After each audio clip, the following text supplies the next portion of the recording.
un misionero. Nos unimos con los 5 presbiterios que conformamos este grupo de iglesias,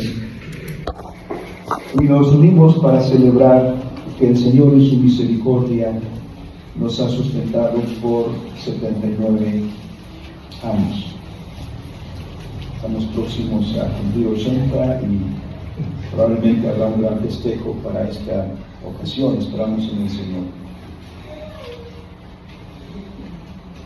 Seguramente muchos de nosotros ignoramos mucho de esta historia porque a veces no tenemos la curiosidad de investigar quiénes somos. A veces nos da igual porque nos basta con que diga iglesia cristiana y nos metemos aquí y nos metemos allá y no preguntamos quiénes somos, de dónde venimos, cuál es nuestra identificación y cuál es nuestro propósito. Y suele suceder entonces que muchos ignoramos nuestra historia. Dios se cuidó muy bien de que en Israel la historia se contara de padres a hijos. Que los padres tuvieran todo el cuidado de contar la historia a sus hijos, para que los hijos supieran quiénes eran, para que los hijos tuvieran identidad, para que los hijos supieran de dónde vienen y también hacia dónde van. Dios encargó a los padres que contaran esa historia de generación en generación. Nosotros también es menester que la contemos, que hagamos pública la historia que el Señor nos permite disfrutar. Porque ciertamente los que estamos aquí no iniciamos cuando la Iglesia Presbiteriana Independiente de México inició, allá un 6 de julio de 1947. Con el pastor Felipe Delgado y un grupo de hermanos de la Iglesia Getsemaní, que tomaron la decisión en medio de circunstancias difíciles y que lucharon mucho antes del 6 de julio. El 6 de julio fue la fecha en que hubo una determinación sobre los acontecimientos previos. Y fue en ese domingo, porque era domingo, en 1947, era domingo, ese domingo los hermanos del consistorio de la Iglesia Getsemaní hicieron pública una carta en la cual expresaron su decisión de iniciar como iglesia independiente sin renunciar a sus raíces. Por eso mantuvieron el nombre Iglesia Presbiteriana, para mantener su obediencia a la palabra del Señor.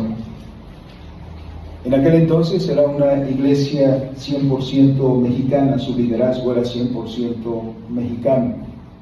Y con ese compromiso se levantaron para conducir a los que estaban bajo su responsabilidad y después a sus hijos en los caminos de las sendas antiguas. Cuando en un contexto también en que se veía amenazada la verdad por la manera en que las teologías que minimizaban eso comenzaban a entrar en la iglesia. Cumpliendo aquello que el apóstol Pablo le dice a Timoteo, para que si tardo sepas cómo debes conducirte a la iglesia de Dios, que es columna y baluarte de la verdad. Y ese es el enfoque que nos dieron nuestros padres, que existimos por la verdad de Dios y que existimos para mantener la verdad de Dios. Porque el día, hermanos, que nosotros perdamos la verdad, en ese día lo que hagamos, por más que nos fatiguemos, perderá todo sentido.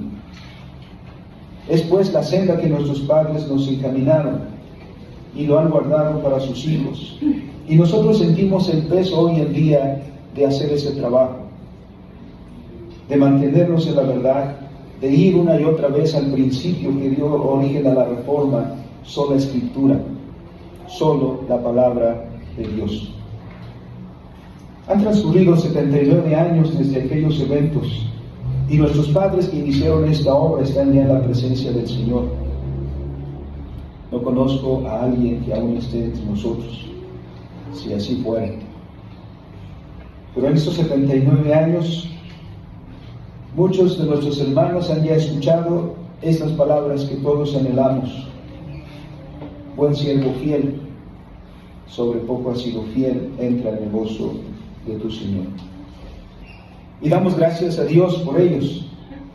Pero ahora entonces enfocamos el deber nuestro, la tarea que está en nuestras manos. Primero para nosotros y segundo para nuestros hijos y para los hijos de nuestros hijos.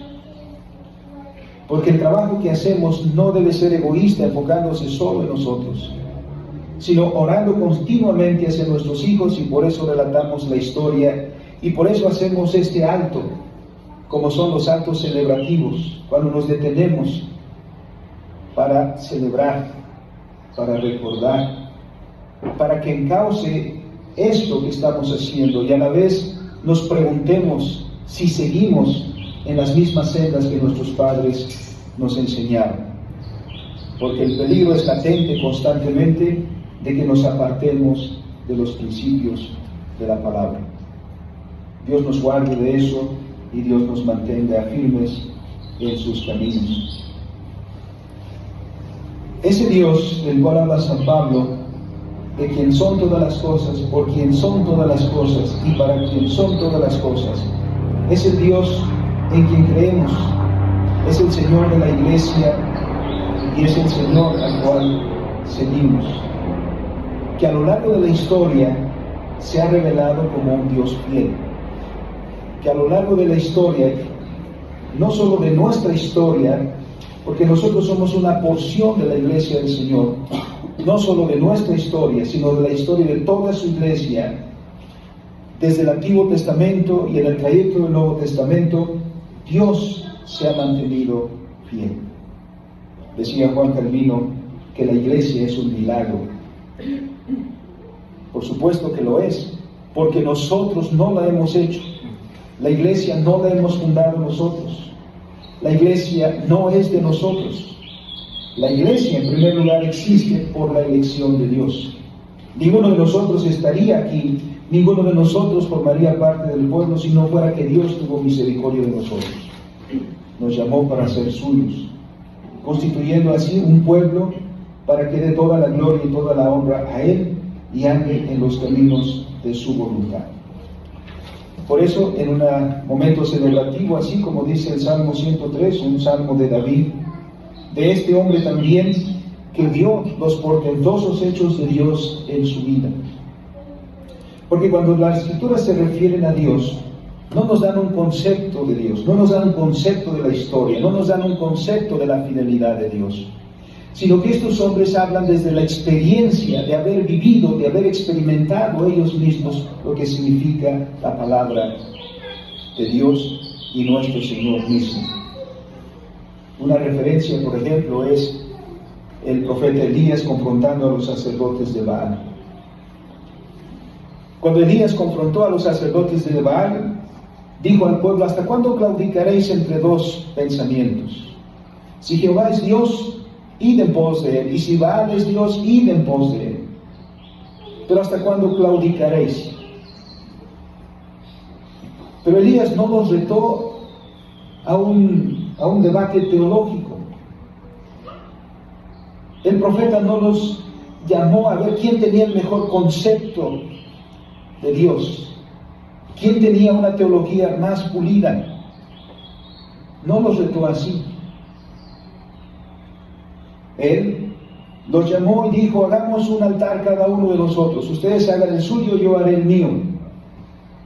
Invoquemos a nuestro Dios, y el Dios que responda, el Dios que actúe, el Dios que se dé a conocer, ese es Dios.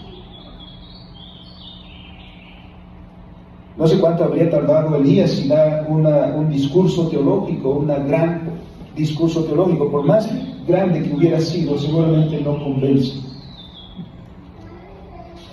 Pero ahí estaba el profeta de Dios confrontando al pueblo. Ya sabemos la historia. Baal no respondió en absoluto. Pero cuando oró el profeta Elías, descendió fuego del cielo, consumió no solo el sacrificio y la leña, sino aún las rocas, y aún dejó un hueco en la tierra donde se levantaba el altar. Ese es Dios. Ese es Dios. Porque ha respondido, porque se ha revelado. No es un concepto, no es un término, no es una definición. Es porque hemos visto a Dios actuar. Y es porque hemos visto a Dios en nuestra vida. Y es porque Dios conduce nuestra historia.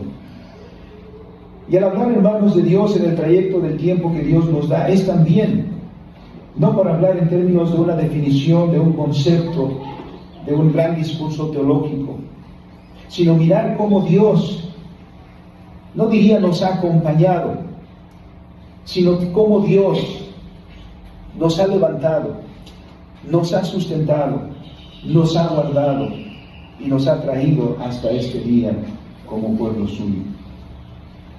Por eso, en un espíritu celebrativo, el salmista dice en el Salmo 3: bendice alma mía a Jehová, y bendiga todo mi ser su santo nombre. Bendice alma mía a Jehová, y no olvides ninguno de sus beneficios. Al mirarnos a nosotros mismos, hermanos, sin la correspondiente relación con Dios, tendemos a glorificarnos a nosotros mismos, porque el éxito o los éxitos de nuestra vida nos los adjudicamos a nosotros. Los éxitos laborales son nuestros, los éxitos profesionales son nuestros, y así vamos añadiendo, alabándonos a nosotros. Sin duda que nosotros hemos trabajado, pero detrás de todo eso siempre está Dios. Y el salmista está diciéndose a sí mismo en unos términos muy hebreos aquí: bendice alma mía. Quizá nosotros lo leeríamos más directamente diciendo, como si él dijera: David, no te olvides de ninguno de los beneficios de tu Dios. David, ten memoria constante de las bendiciones de Dios. Y eso es lo que debemos, hermanos, llegar a este punto de celebración. Iglesia de Jesucristo, no olvides los beneficios de tu Dios. Bendiga todo nuestro ser su santo nombre. Bendice a Dios y no olvides ninguno de sus beneficios. En primer lugar, entonces, es celebrar teniendo presente todo lo que Dios ha hecho por nosotros, y que el rey David engloba en los versículos siguientes. ¿Qué beneficios hemos recibido de Dios? ¿Qué beneficios nuestros padres recibieron y que nuestros padres han contado? ¿Qué beneficios el Señor nos ha dado en el trayecto de todos estos años? Dice lo siguiente: Dios es el quien perdona todas tus iniquidades. El pueblo de Israel no era un pueblo perfecto. El pueblo de Israel era un pueblo que constantemente estaba transgrediendo los mandamientos del Señor. En muchas ocasiones el pueblo de Israel provocó la ira de Dios. Y no fueron pocas las ocasiones en que Dios los entregó a sus enemigos a causa de su desobediencia. Sin embargo, Dios nunca olvida su promesa. Dios siempre perdona todas tus iniquidades. Siempre Dios perdona nuestros pecados. Pensemos, hermanos, si Dios nos pagara cada vez que nosotros pecamos, si Dios nos pagara conforme a nuestras iniquidades, conforme a nuestros pecados,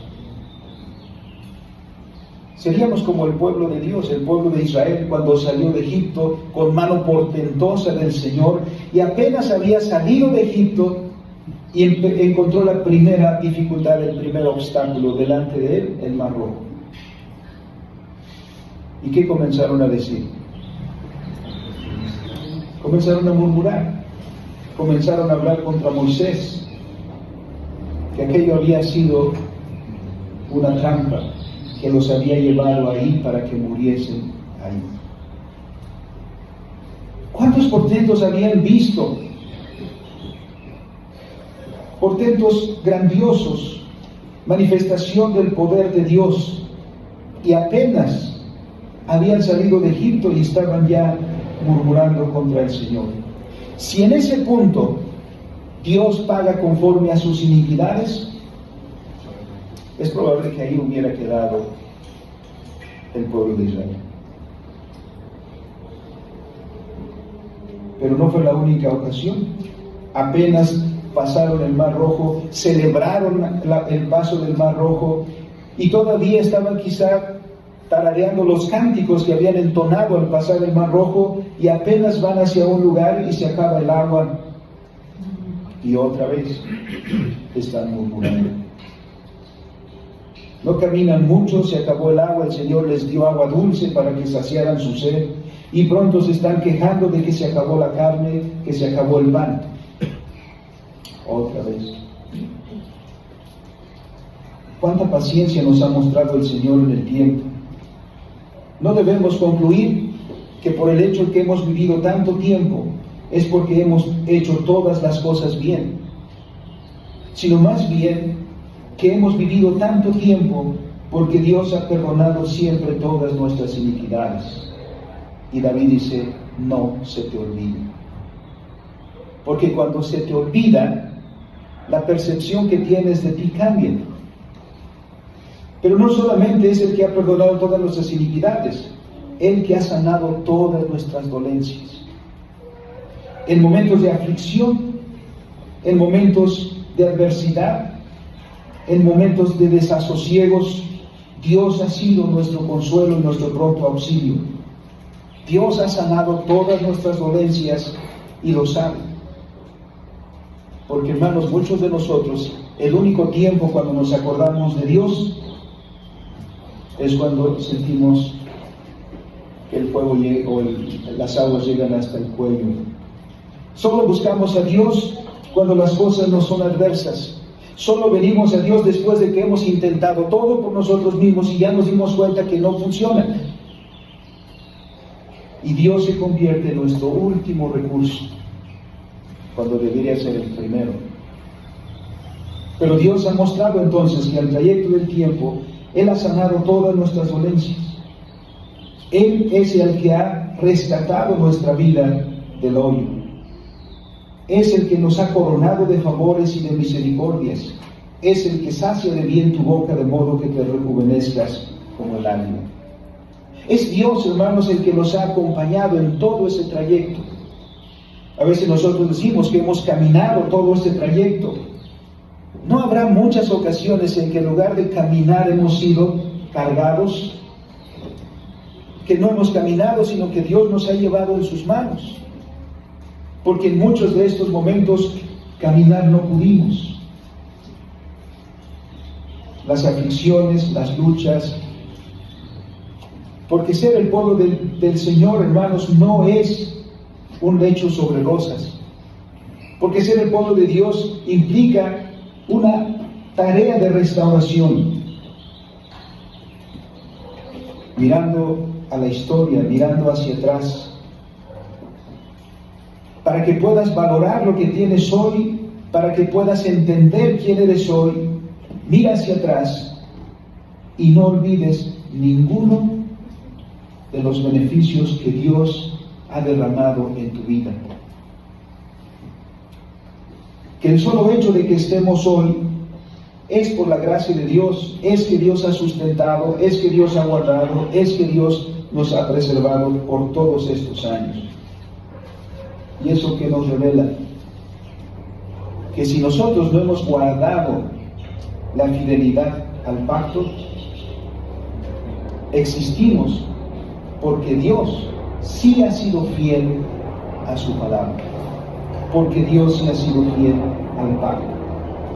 Israel sabe que Dios es fiel, como lo he mencionado al principio, no porque tiene un concepto, Israel sabe que Dios es fiel, no porque hay una definición.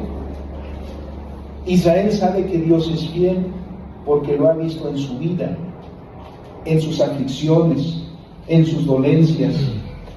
Cuando ha pecado, entonces ha visto que Dios ha tenido a bien sustentarlo. A veces, hablando de la iglesia institucional, los pastores hemos cometido grandes errores. Y sin embargo, Dios nos mantiene en pie. Porque esta no es nuestra iglesia. Esta es la iglesia de Jesucristo. Como recordó el apóstol Pablo a los corintios, cuando los corintios estaban formando grupos y dividiéndose, dice, ¿por quién murió Pablo? ¿Quién fue bautizado en nombre de Pablo? ¿O quién fue bautizado por Pablo? No olvidemos que somos la iglesia de Jesucristo, que es Él el que murió por nosotros, que es Él el que vino y nos guía y nos lleva, y en muchos de los momentos de nuestra historia nos ha llevado en sus brazos para que no decaigamos. El versículo 6 dice, Jehová es el que hace justicia y derecho a todos los que padecen violencia. Sus caminos notificó a Moisés y a los hijos de Israel sus obras. Misericordioso es Jehová y clemente es Jehová, lento para la ira y grande en misericordia. No contenderá para siempre, ni para siempre guardará el enojo. No ha hecho con nosotros conforme a nuestras iniquidades. En un momento de celebración, hermanos, también hay un reconocimiento de quiénes somos nosotros. Y aquí hay un contraste. El salmista ve a Dios y dice, Él es el que hace justicia. En el versículo 8 dice, Él es el que es misericordioso, Él es el que es clemente. Y eso lo contrasta con nosotros. Nos lleva a mirar a Dios y nos lleva a mirar a nosotros mismos. Podríamos, hermanos, llegar a pensar que podemos conocernos a nosotros mismos. Pero cuando quitamos a Dios de la ecuación, todo lo que digamos de nosotros mismos será muy positivo. Y miren lo que ha sucedido con el humanismo. El humanismo coloca al hombre en el centro de su pensamiento, haciendo del hombre la medida de todas las cosas, volviendo al hombre el Señor de su vida. ¿Por qué puede hacer eso? Porque ha quitado a Dios de su vida, porque no ha tomado en cuenta a Dios. Y esa es la característica del secularismo de nuestros tiempos. Es vivir como si Dios no existiera, es vivir sin tomar en cuenta a Dios, es vivir sin tomar en cuenta a su palabra. Pero la Escritura nos lleva entonces a que tengamos la visión correcta. Por eso Calvino decía, el verdadero conocimiento, la verdadera sabiduría es esta: conoce a Dios primero y luego conócete a ti mismo. Porque el conocimiento correcto de nosotros mismos se deriva del conocimiento de Dios.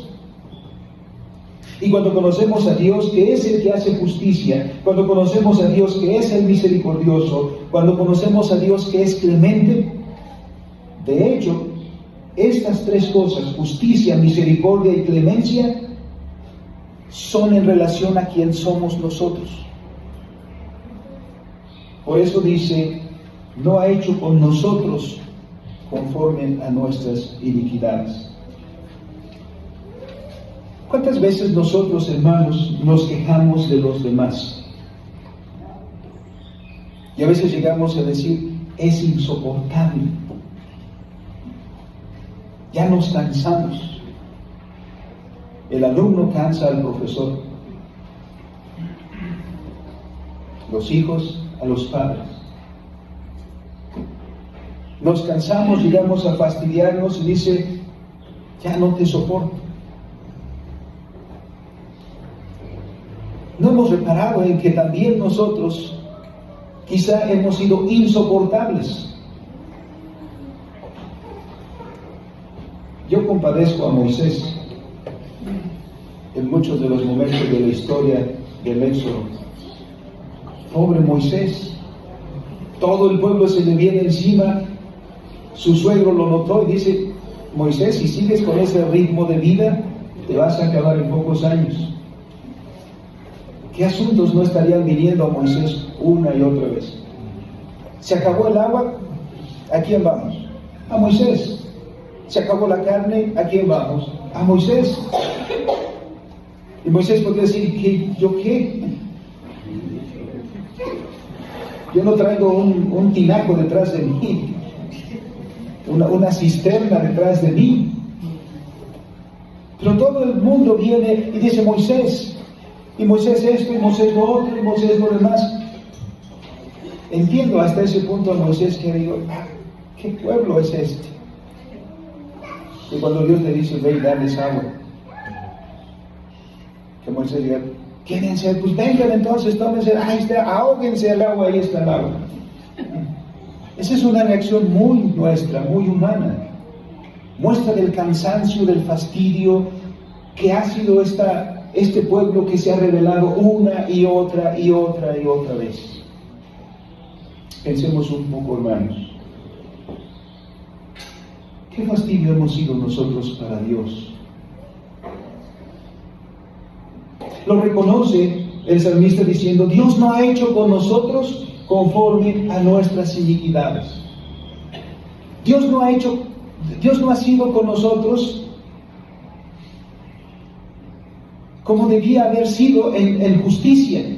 Porque si nosotros quebrantamos la ley, entonces somos merecedores del castigo que establece la ley.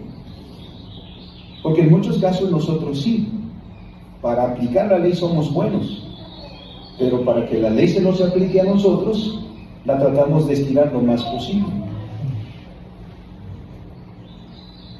David dice: tengamos presente esto, que nosotros cometimos iniquidades, y que las iniquidades, por la palabra de Dios, merecen castigo, pero no hemos recibido el justo pago de nuestras acciones. ¿Y por qué no? ¿Porque Dios se olvidó? ¿Porque Dios no tiene en cuenta? No, sino es en el punto, hermanos, que miramos que Dios es justo, que Dios es misericordioso y que Dios es clemente. Dios ha sido paciente contigo. Dios te ha sobrellevado. Dios ha tenido toda esta condescendencia contigo, que no te ha pagado conforme a tus iniquidades, que nos ha preservado hasta el día de hoy. Y miren de qué manera dice el versículo 11. No ha sido poquito. El amor de Dios se ha manifestado en todo eso como no imaginamos, y a veces no lo valoramos. Porque como la altura de los cielos sobre la tierra, ¿qué hizo el Señor? Y para que Dios haya tenido que mostrar su amor en esas dimensiones, tan alto como los cielos, ¿qué se necesita que sea tan alto como los cielos? Porque necesita cubrir también algo que es tan grande: nuestras iniquidades. Dios se ha mostrado misericordioso, y en esa misericordia, ese amor tan grande. No sé si ustedes conocen un estribillo que yo aprendí de niño: el amor de Dios es maravilloso, grande es el amor de Dios, tan alto que no puedo estar arriba de Él, tan bajo que no puedo estar debajo de Él, tan grande que no puedo estar afuera de Él. Grande es el amor de Dios. No es una definición, no es un concepto. Cuando miramos lo que hemos hecho, miramos también la dimensión de la paciencia de Dios, la dimensión del amor de Dios, porque para soportarme a mí,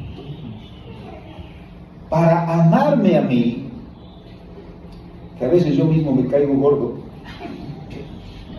¿no? Que a veces yo mismo no me soporto, que a veces yo mismo no puedo conmigo mismo,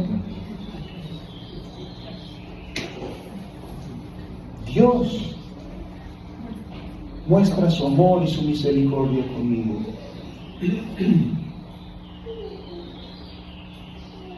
Dios es fiel. Dios guarda su palabra. Dios mantiene su fidelidad. Haciendo ese énfasis en el gran amor que Dios tiene, versículos 12, cuanto está lejos el oriente del occidente, hizo alejar de nosotros nuestras rebeliones. Como el Padre se compadece de los hijos, se compadece de Jehová de los que le temen, porque Él conoce nuestra condición, se acuerda de que somos polvo. Aquí también hay una comparación entre el Dios que es eterno y el hombre que es finito y que es temporal. Dios se acuerda de nosotros, se acuerda de nuestra condición, algo que a nosotros se nos olvida muy frecuentemente.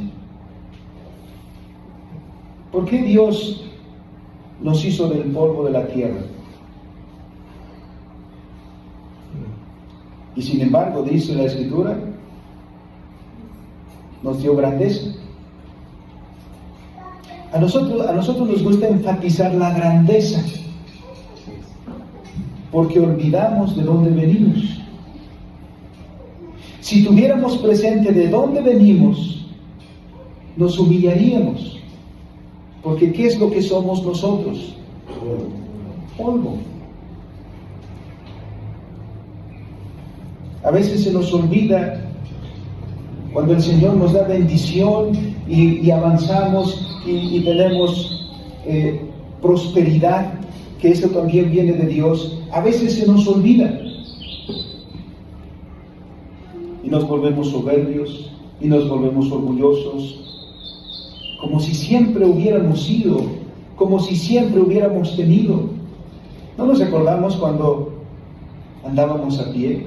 ¿No nos acordamos cuando no teníamos más que un plato de frijoles? ¿No nos acordamos cuando llorábamos de frío? Se nos olvida muy frecuentemente de dónde venimos y nos engrandecemos a nosotros mismos, olvidando lo que somos. ¿Qué es lo que somos? Dios nos hizo del polvo de la tierra. Sí, nos dio grandeza, dice el salmista en el Salmo 8, y ese es el motivo de su expresión. Pero el salmista dice aquí, Dios, como el Padre se compadece de los hijos, Dios se compadece de los que le temen, se acuerda de que somos polvo, se acuerda de nuestra condición. Por eso dice el versículo 15, el hombre como la hierba son sus días, florece como la flor del campo, que pasó el viento por ella y pereció, y su lugar no la conocerá más. Tal es nuestra vida, hermanos. Nosotros queremos vivir como si siempre fuéramos a vivir. Trabajamos como si siempre fuéramos a vivir. Acumulamos, compramos como si siempre fuéramos a vivir. Se nos olvida que nuestra vida tiene un término. Contrastando con nuestra finitud y nuestra temporalidad, resalta la misericordia de Dios en el versículo 17. Mas la misericordia de Jehová, que dice el versículo 17, es desde la eternidad y hasta la eternidad sobre los que le temen. Y ese énfasis es importante, sobre los que le temen. A veces le gusta al ser humano pensar que Dios es bueno con todos. Y sí lo es, porque Él hace salir el sol sobre justos e injustos, da la lluvia sobre justos e injustos, sustenta a justos e injustos. Pero esa muestra de misericordia de Dios es para mostrar su amor y llamarnos al arrepentimiento. Porque la gracia de Dios se manifiesta en los que le temen. Porque aquellos que comen de lo que Dios da y son ingratos, eso mismo que comen, que reciben de Dios, eso mismo será para su mal. Porque entonces el Señor señalará su amor, su misericordia, porque su ingratitud resaltará más, porque no han dado gloria al que ha sustentado sus vidas. Pero a los que le temen, Dios en su misericordia también les da la oportunidad de reconocer que todas las cosas que reciben vienen de la mano de Dios, del Padre amoroso que ama a su pueblo, del Padre amoroso que sustenta a los suyos, que los preserva día con día. A lo largo de la historia, hermanos, y a lo largo de estos 79 años, solo podemos contar que la misericordia de Dios se ha mostrado en nosotros tal cual es, más allá de lo finitos que somos, más allá de lo temporales que somos. La justicia de Dios se ha revelado en esta manifestación de su misericordia que nos ha preservado hasta el día de hoy. Por eso señala el versículo 18, sobre los que guardan su pacto y los que se acuerdan de sus mandamientos para ponerlos por obra. Dios bendice a su pueblo, sí, pero también llama a su pueblo a esta obediencia, a esta fidelidad, porque las bendiciones de Dios están dadas y prometidas para los que tienen este recordatorio de sus mandamientos. Cada día el Señor nos está llamando, cada día que nos reúne el Señor, cual Moisés reuniendo a todo el pueblo entre el monte Ebal y el monte Gerizim, haciendo proclamar su palabra y haciendo proclamar la palabra del pacto, el Señor llama entonces a decir, escoge hoy qué es lo que vas a seguir, la bendición o la maldición. Esto es lo que está delante de ti. Esto es lo que ha sido el Señor para nosotros, enseñando todos los días para que seamos guiados por la senda correcta, para que seamos un pueblo que guarda su pacto, que se acuerda constantemente de sus mandamientos. La predicación de la palabra, hermanos, no es para hacernos sentir bien. La predicación de la palabra no es para decirnos somos unos campeones, somos unos exitosos, somos vencedores. Tú puedes. La palabra de Dios es para educarnos, para instruirnos, para enseñarnos, para que sepamos realmente quiénes somos nosotros. Porque solo en la medida que veamos nuestra finitud, buscaremos la ayuda, el auxilio. En la medida que nos veamos en nuestras debilidades, buscaremos a aquel que lo hace todo, aquel que nos fortalece. En la medida que veamos nuestras limitaciones, buscaremos a aquel que nos lleve de victoria en victoria. En la medida que nos veamos a nosotros tal cual somos, buscaremos a Dios. Y este es el pueblo que Dios quiere. Somos en la historia, digamos ya grandes, 79 años, pero no es razón para cantar victoria. No es razón alguna para mirarnos a nosotros mismos y abrazarnos y darnos palmaditas de felicitación a nosotros mismos, sino más bien para que nos postremos delante de Dios que ha tenido misericordia y nos ha guardado hasta este día.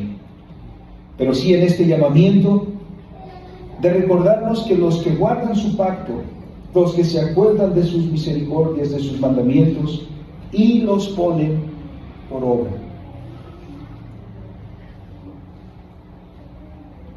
O preguntaría, ¿es para ti, hermano Dios, solamente una mera definición que aprendiste del catecismo menor? ¿Es para ti, Dios, alguien de que solo puedes dar lo que el catecismo dice en su definición? ¿O es para ti el conocimiento de Dios un conocimiento experiencial? Porque caminas con Él, porque andas en sus mandamientos, porque vives esa comunión con Él, que solo el que la vive puede entenderla. Como iglesia, no solamente la generación actual debe pensar en sí misma, sino pensar en sus hijos. Y trabajar para nuestros hijos, trabajemos para nuestros hijos. para que nuestros hijos aprendan los términos del pacto, guarden el pacto, guarden los mandamientos del Señor y los pongan por obra. Y en conclusión, el marco es la soberanía de Dios. Versículo 19. Jehová estableció en los cielos su trono, y su reino domina sobre todos. Y una triple invitación a bendecir a Dios. Este es el principio que le da forma al pensamiento reformado. No es la soterología, no es la escatología. El principio que le da forma a nuestra vida es este principio de la soberanía de Dios. Y esto que leemos aquí me recuerda Apocalipsis 4, cuando toda la creación está en torno del que está en el trono, y toda la creación adora a quien está en el trono, porque toda la creación reconoce la soberanía de Dios. Porque dice el texto: Jehová estableció en los cielos su trono, y su reino domina sobre todos. Es decir, en la historia nada sucede que no venga de la mano de Dios. Todos los eventos están gobernados por la mano de Dios. Todos los acontecimientos en nuestra vida no son por casualidad, sino que todos están ordenados y dirigidos por Dios que está en el trono. Eso trae consolación, porque entonces nuestra vida no está expuesta a las fuerzas caprichosas, independientes, como el pagano tiene miedo todos los días. Nosotros, aunque vivamos en peligro, aunque tengamos adversidad, sabemos que el que está en el trono reina sobre todas las cosas, y nada acontece que no venga de aquel que gobierna desde las grandes cosas hasta las más pequeñas. Ese es el motivo de regocijo. Incluso, si al mirar en la historia, si al mirar el pasado, viéramos más cosas negativas que positivas, más cosas por las cuales entristecernos que por las cuales alegrarnos. Si lo vemos a la luz de este principio, miraremos que todas las cosas, dijo el apóstol Pablo, nos han ayudado a bien. Porque nada de lo que acontece en la historia es en vano. Todo va a este fin de hacernos cada vez más cercanos a Dios. La invitación primera es entonces: bendecid a Jehová, vosotros sus ángeles poderosos en fortaleza, que ejecutáis su palabra, obedeciendo la voz de sus preceptos. Bendecid a Jehová las huestes celestes. La segunda invitación: bendecid a Jehová vosotros todos sus ejércitos, ministros suyos que hacéis su voluntad. El señorío de Dios se extiende a todas las criaturas, no solamente al mundo angelical, también al mundo material. Todas las cosas, todos hacen su voluntad. Y finalmente, bendice a Jehová, alma mía. Como he dicho al principio, es como si David dijera en recordatorio a sí mismo: David, alaba a Jehová. Bendice a Jehová. Y ese es un llamado para nosotros como Iglesia del Mesías. Iglesia del Mesías, bendice a Jehová. Iglesia Presbiteriana Independiente de México, bendice a Jehová. Porque lo que somos es por Dios. Porque lo que hemos transcurrido en el camino lo ha hecho Dios. Porque todo lo que hemos padecido en el camino ha venido para forjarnos de la mano de Dios. Y todas las rebeliones que en el camino hemos tenido han sido toleradas por Dios, perdonadas por Dios, llevadas en Cristo Jesús, para que nosotros tengamos otra oportunidad de servir a Dios el día de hoy.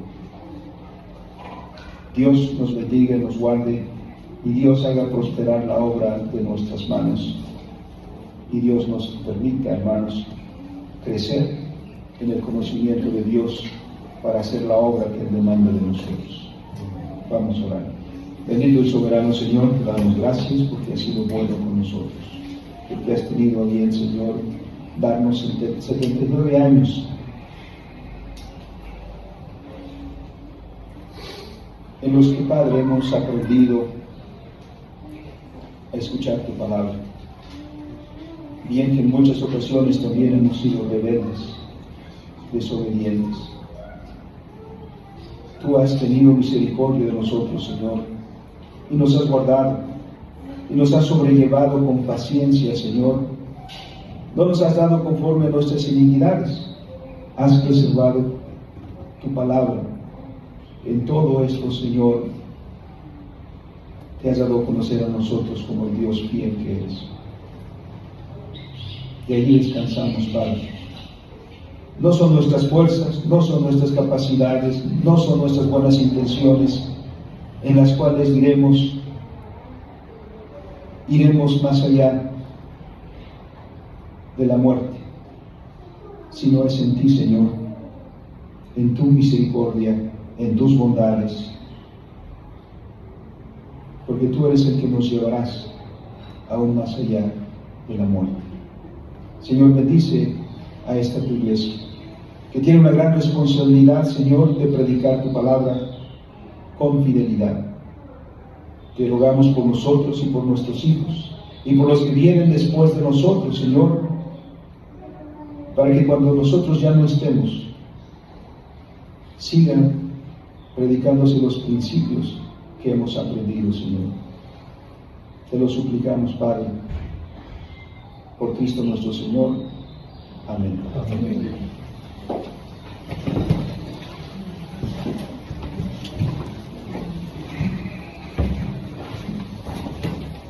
Hermano, vamos a continuar con el orden de los